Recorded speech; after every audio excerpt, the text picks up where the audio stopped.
Kemudian di sini ada tanda tanwin. Nah, ini tanda tanwin di depannya huruf ain. Nah, kita lihat di layar. Perhatikan di layar, kembali lagi ke rumus mad tabi'i yang di rumus 3. Rumus 3 yang warna hitam. Nah,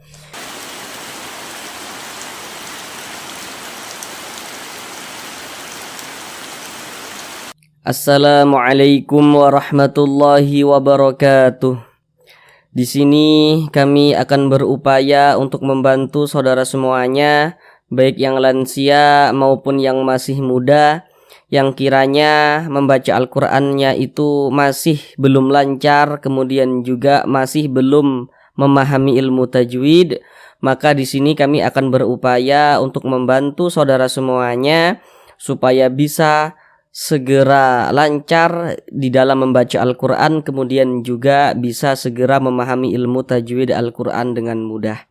Jadi nanti akan kami bacakan dengan pelan-pelan, kemudian juga akan kami jelaskan tajwidnya itu dengan perlahan-lahan, dengan bahasa-bahasa yang sederhana, yang insya Allah sangat memudahkan saudara semuanya dalam belajar tajwid Al-Quran.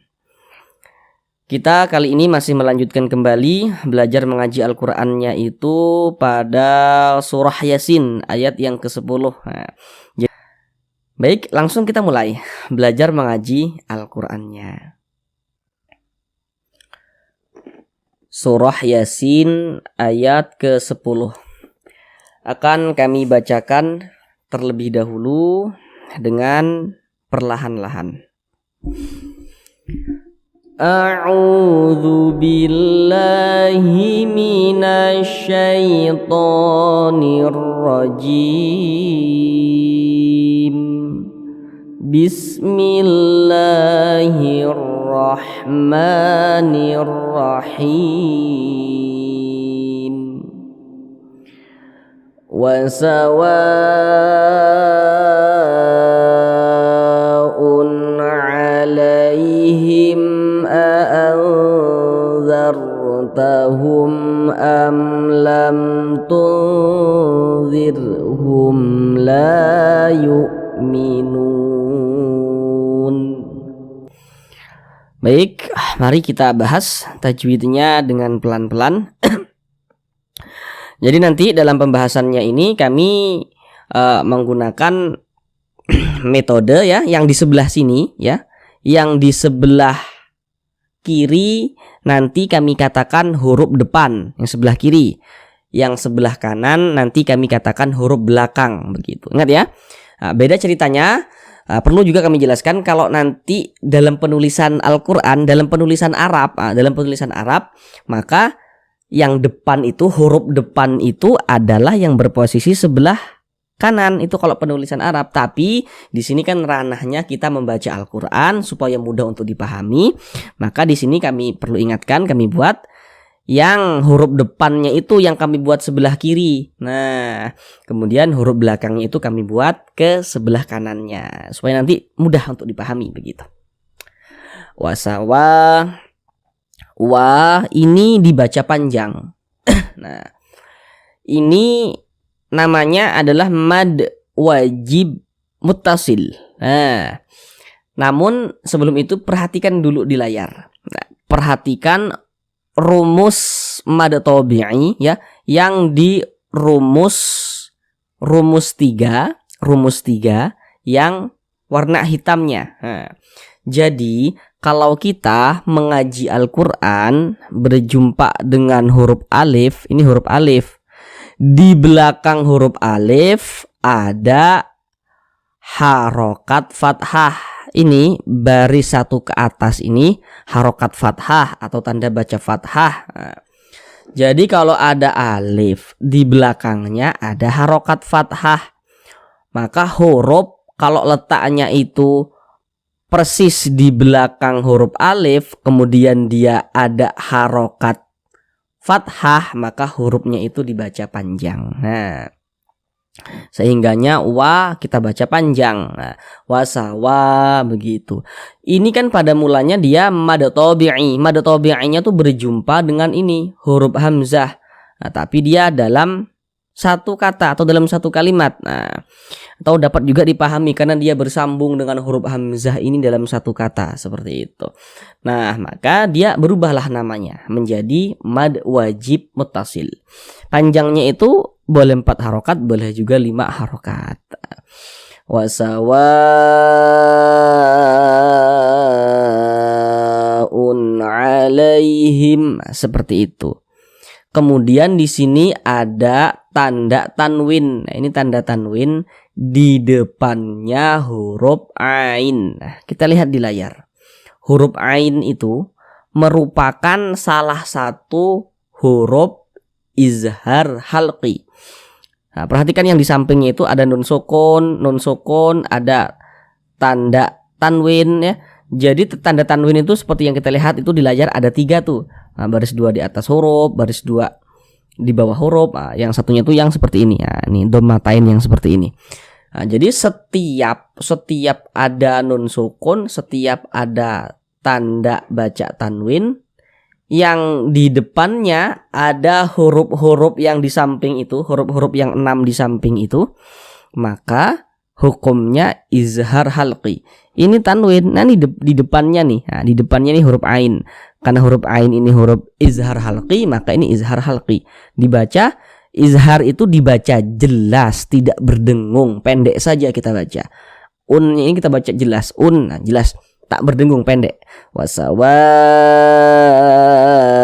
alaihim, nah, seperti itu. Kemudian di sini ada huruf ya sukun. Ada huruf ya, ada tanda sukun. Di belakangnya ada harokat fathah, ini baris 1 ke atas. Ada huruf ya, ada tanda sukun. Di belakangnya ada baris 1 di atas huruf ya, atau harokat fathah. Nah, seperti kita lihat di layar yang di kotak nomor 2, nah, maka dia termasuk pada huruf lin. Huruf lin itu dia ada 2. Yang di kotak nomor 1 itu huruf wawu sukun yang di belakangnya harokat fathah. Yang nomor 2 huruf ya sukun yang di belakangnya harokat fathah. Huruf lin itu dibaca lunak ya, mudah kita baca alaihim. Nah, dilunakkan seperti itu. Alaihim. Nah, di sini ada huruf mim sukun. Ini huruf mim, ini tanda sukun tuh seperti ini ya. Di depannya huruf hamzah. Nah, kita lihat di layar. Sekarang kita fokus yang di kotak nomor 3 itu, yang izhar syafawi. Izhar syafawi. Nah, izhar syafawi. Jadi kalau kita mengaji Al-Quran berjumpa mim sukun, di depannya sini bukan huruf ba, bukan juga huruf mim, maka semua itu nama hukumnya izhar syafawi. Nah, makanya itu kan izhar syafawi .2 kami tulis selain mim dan ba. Nah, maksudnya itu kalau mim sukun nih di depannya kan huruf hamzah nih, bukan huruf ba, bukan huruf mim, maka izhar syafawi hukumnya begitu. Baca pendek saja, tidak didengungkan, tidak, baca pendek saja. Alaihim anzartahum, begitu. Ini non sukun, ini tanda sukun tuh seperti ini. Di depannya huruf dzal. Nah, kita lihat di layar. Huruf dzal termasuk salah satu huruf ikhfa hakiki awsat. Maka nun sukun yang di depannya huruf dzal, karena huruf dzal ini huruf ikhfa hakiki awsat, maka ikhfa hakiki ya, cara membaca ikhfa itu dengan cara disamarkan, kemudian juga dia didengungkan. Nah, karena kenapa dikatakan awsat? Karena makharijul huruf nun dengan huruf dzal ini dia di tengah-tengah, maka dikatakan awsat. Maka cara membacanya pun kita samarkan, kemudian kita dengungkan. Al-dar begitu. Kita dengungkan, jadi suaranya itu kita tahan, kita panjangkan sebentar. Al-dartahum, begitu. Di sini ada huruf ra sukun, ini huruf ra, ini tanda sukun. Kalau kita mengaji Al-Qur'an berjumpa kita dengan huruf ra sukun, di belakang ra sukun itu ada harokat fathah, atau misalnya juga boleh juga harokat dhammah. Nah, maka huruf ra sukunnya itu dibaca tafkhim, dibaca tebal. Pangkal lisan kita itu naik terangkat ke atas ketika kita melafazkannya, ketika kita mengucapkannya. ditebalkan huruf ronya. Anzartahum begitu, dibaca tebal atau tabkhim. Nah, di sini ada huruf mim sukun lagi, ya. Di depannya huruf hamzah. Loh, kok ini huruf hamzah? Jadi perlu untuk kita ketahui, kalau kita mengaji Al-Quran berjumpa dengan huruf hamzah, huruf alif, tapi ada harokatnya. Huruf alif ada harokatnya, ada barisnya, maka itu adalah huruf hamzah. Nah, jadi huruf hamzah itu bisa ditulis dalam bentuk seperti ini, bisa ditulis juga dalam bentuk alif yang memiliki tanda baca seperti ini. Karena kalau huruf alif itu dia tidak ada tanda bacanya, tidak ada harokatnya, tidak ada barisnya. Nah, seperti ini. Ini bukan baris nih. Ini tanda panjang. Ini huruf alif tuh. Ingat ya, kalau ada alif kemudian ada harokatnya, ada barisnya, ada tanda bacanya, maka itu adalah huruf hamzah. Nah, makanya ini mim sukun di depannya huruf hamzah. Nah, tadi sudah detail kami jelaskan. Nah, pasti saudara sudah tahu. Karena di depannya ini huruf hamzah, bukan huruf ba, bukan huruf mim, ya hukumnya izhar syafawi. Ini mim sukun lagi, di depannya huruf lam, bukan huruf ba, bukan huruf mim, ya, maka hukumnya izhar syafawi. Ini mim sukun, di depannya huruf ta, bukan huruf ba, bukan huruf mim, maka hukumnya izhar syafawi. Nah, ini non sukun, ini non tanda sukun itu seperti ini, di depannya huruf dzal. Nah, tadi di atas juga sudah kita jumpai nih, non sukun di depannya huruf dzal. Nah, sudah detail kami jelaskan, maka ini hukumnya adalah ikhfa hakiki awsat. Maka kita bacanya itu dengan cara disamarkan kemudian juga didengungkan. Huruf nunnya ini kita samarkan, jangan kita baca tun nazir, jangan dibaca tunnya tuh jangan dibaca sempurna tun, jelas jangan, tapi disamarkan tuh seperti itu. Kemudian didengungkan, jadi suaranya itu kita tahan, kita panjangkan sebentar. Tudzirhum begitu. Kemudian di sini ada huruf ro sukun. Ini huruf ro, ini tanda sukun tuh seperti ini. Huruf ro sukun yang di belakangnya ada harokat kasroh, ini baris satu di bawah huruf ini harokat kasroh. Huruf ro sukun di belakangnya harokat kasroh, maka huruf ronya dibaca tipis, dibaca tarkik. Nah, maka huruf ronya itu kita tipiskan, pangkal lisan kita itu tidak naik terangkat ke atas, ditipiskan huruf ronya. Tunzir, zir, nah, tipis seperti itu. Zirhum, nah, begitu. Mim sukun lagi di depannya huruf lam, bukan huruf ba, bukan huruf mim, tapi huruf lam nih di depan mim sukunnya nih. Maka hukumnya izhar syafawi. Hum la dibaca panjang. Nah, perhatikan di layar, kembali lagi ke rumus mad tabi'i yang di rumus 3. Rumus 3 yang warna hitam. Nah, kalau kita mengaji Al-Quran berjumpa dengan alif, ini alif. Nah, yang disambung dengan huruf lam, maka ini dinamakan lam alif. Ada huruf alif, di belakangnya ada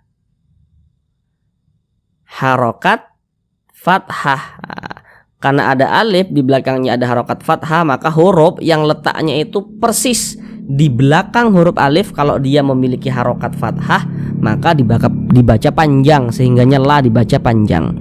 La yu'minun mad tabi. Kalau ini mad tabi'i. Kalau yang di atas ini mad tabi'inya berjumpa dengan huruf hamzah, maka menjadi mad wajib muttasil. Kalau ini mad tabi'i tidak ada berjumpa dengan huruf hamzah, tidak, maka ini mad tabi'i, ya, tidak berubah namanya. Mad tabi'i panjangnya 2 harokat. La yu'minun, nun dibaca panjang. Ini namanya mad arid lis sukun. Namun sebelum itu perhatikan rumus mad tabi'i yang di tengah itu, yang di rumus 2. Rumus 2 yang warna hitam. Nah, jangan yang warna hijau, tapi yang warna hitam. Kalau kita mengaji Al-Quran berjumpa dengan huruf waw sukun, ini huruf waw, wah, ini tanda sukun tuh seperti ini. Di belakang waw sukun ada harokat dhammah. Ini harokat dhammah namanya. Ada huruf waw, ada tanda sukun, di belakangnya ada harokat dhammah. Maka huruf yang berposisi persis di belakang waw sukun, yang letaknya itu persis di belakang waw sukun, kalau dia memiliki harokat dhammah, maka huruf tersebut dibaca panjang. Sehingganya kita baca panjang. Ini mad tabi'i awalnya nih. Mad tabi'nya berjumpa pula dengan huruf yang kita sukunkan. Makanya dia berubah menjadi mad arid li sukun. Panjangnya boleh 2 harokat, boleh 4 harokat, hingga 6 harokat. Yang terpenting konsisten dalam sekali bacaan. Maksudnya konsisten itu harus sama. Kalau kita membaca Al-Quran, di atas berjumpa mad arid li sukun, kita baca 2 harokat, sampai ke bawah semuanya 2 harokat kita panjangkan. Kalau di atas kita baca 4 harokat, sampai ke bawah semuanya kita baca 4 harokat panjangnya. Begitu, harus sama. 1 alif 2 harokat. Nah, 1 alif itu 2 harokat. Ya, kalaulah nanti kan ada saudara pernah belajar tajwid juga gitu kan. Ini panjangnya 1 alif. Nah, maksudnya 1 alif itu 2 harokat. Nah, kalau 2 alif 4 harokat berarti seperti itu. Nah, ini tadi mad arid li sukun, panjangnya boleh 2 harokat, boleh 4, boleh 6 harokat. Huruf yang kita sukunkan huruf nun. Kalau kita berwakaf di huruf nun, kita baca yu'minun. Jangan dibaca yu'minuna, jangan. Huruf nunnya ini kita sukunkan, kita matikan. Mengapa begitu? Karena kalau kita mengaji Al-Quran, berwakaf ya, berhenti di huruf yang tidak kita baca panjang ya, tidak dibaca panjang gitu ya, maka hurufnya itu kita sukunkan, kita matikan sehingga dibaca yu'minun begitu. Sekarang coba kita ulang sekali lagi ya. Nah, tapi sekarang sedikit agak lebih cepat. Nah, untuk melatih melancarkan bacaan saudara semuanya. Wasawa'un 'alaihim a'anzartahum am lam tunzirhum la yu'minun.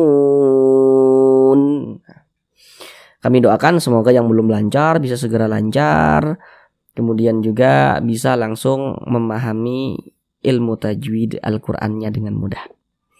Akhir kata, assalamualaikum warahmatullahi wabarakatuh.